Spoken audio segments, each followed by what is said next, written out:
रुक करते हैं अगली बड़ी खबर का। केंद्रीय वस्त्र मंत्री गिरिराज सिंह का भीलवाड़ा दौरा किया, टेक्सटाइल ट्रेड फेडरेशन के नवनिर्मित बहुउद्देशीय भवन का लोकार्पण। केंद्रीय वस्त्र मंत्री गिरिराज सिंह आज एक दिवसीय दौरे पर वस्त्र नगरी भीलवाड़ा पहुंचे।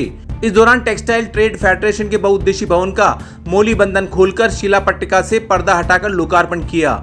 सभा को संबोधित करते हुए सांसद दामोदर अग्रवाल ने कहा कि भीलवाड़ा टेक्सटाइल ट्रेड फेडरेशन समय समय पर उद्यमियों की समस्याओं व हितों के लिए केंद्र और राज्य सरकार के संपर्क में रहकर अपनी भूमिका का निर्वहन करने का कार्य करता रहा है। लोकार्पण समारोह में मंत्री सिंह ने कहा कि टेक्सटाइल के क्षेत्र में अभूतपूर्व प्रगति में वस्त्र नगरी का अहम योगदान है। केंद्र व राज्य सरकार के समन्वय से भीलवाड़ा को आगामी समय में टेक्सटाइल के क्षेत्र में और भी ज्यादा नई ऊंचाइयों पर ले जाया जाएगा। इस अवसर पर सांसद दामोदर अग्रवाल व स्थानीय उद्यमियों द्वारा बताई गई समस्याओं व जरूरतों को पूरा करने का आश्वासन भी दिया। कार्यक्रम के दौरान विधायक अशोक कोठारी, महापौर राकेश पाठक, जिला कलेक्टर जसमीत सिंह संधू, पुलिस अधीक्षक Shyam Singh, textile trade federation के संस्थापक अध्यक्ष श्याम चांडक सहित अन्य उद्योगपति, पदाधिकारी व सदस्य मौजूद रहे। भीलवाड़ा से 9/12 समाचार संवाददाता लोकेश तिवारी की विशेष रिपोर्ट। शायद यहाँ कुछ लोगों को मालूम होगा, श्रीमान गहलोत जी मूर्खता तो कह नहीं सकता क्योंकि वो होशियार आदमी हैं, लेकिन उनके कारण ही भीलवाड़ा को मिल नहीं पाया। आपको आश्वस्त करता हूं, मेरे साथ 1000 से लेके 2000 एकड़ तक का पार्क भी राज्य सरकारों ने जमीन दी है और लक्ष्य मेरा लगभग 70,000 से 1 लाख करोड़ का इन्वेस्टमेंट और 10 लाख मिनिमम एम्प्लॉयमेंट। मैंने अभी मन से कहा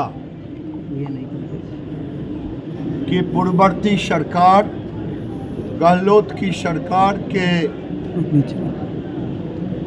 दोगले रवैये के कारण भीलवाड़ा में पीएम मित्रा नहीं हो पाया। आज मुख्यमंत्री ने हमारे सांसद दामोदर जी से बातें हुई है।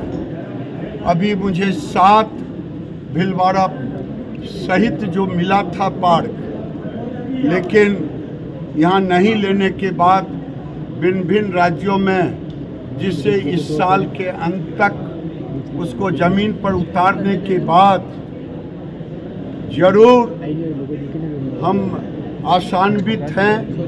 भीलवाड़ा के ये टेक्सटाइल का हब है।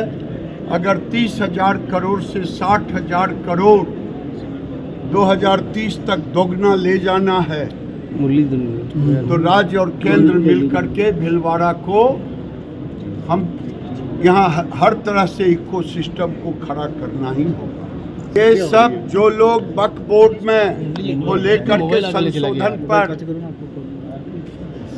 बंगाल में घर में घुस करके बाप बेटे की हत्या कर रहे हैं, वोट की लालच में ममता बनर्जी हाथ उठा दी है, बंगाल को बांग्लादेश बनाना चाहती है और वक्फ बोर्ड में भ्रम फैलाना चाहती है। वो गरीबों को हक नहीं देना चाहते, गरीब मुसलमानों को, गरीब विधवाओं को, गरीब बेटियों को। और मोदी जी संकल्पित हैं कि हम दिला के रहेंगे। आज केरल में किरण रिजिजू गए हैं, वहाँ वही गरीबों को हक आज मिलेगा।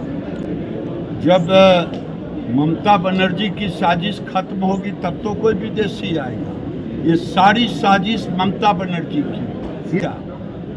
ममता बनर्जी के मंत्री कहते हैं घटना हो गई, शर्म आनी चाहिए, ममता बनर्जी को माफ़ी मांगनी चाहिए। ये अपने ही राज्य में तो पलायन कर रहे हैं, अगर उन्हें घर से निकाल दिया जाए तब समझ में आएगा।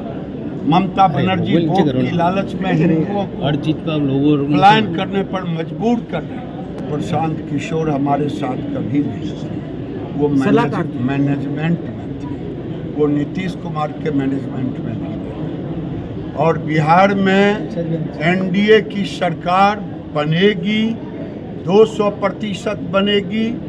और बिहार के लोग पॉलिटिकली समझदार हैं। हम 2005 के पहले बिहार में नहीं ले जाएंगे।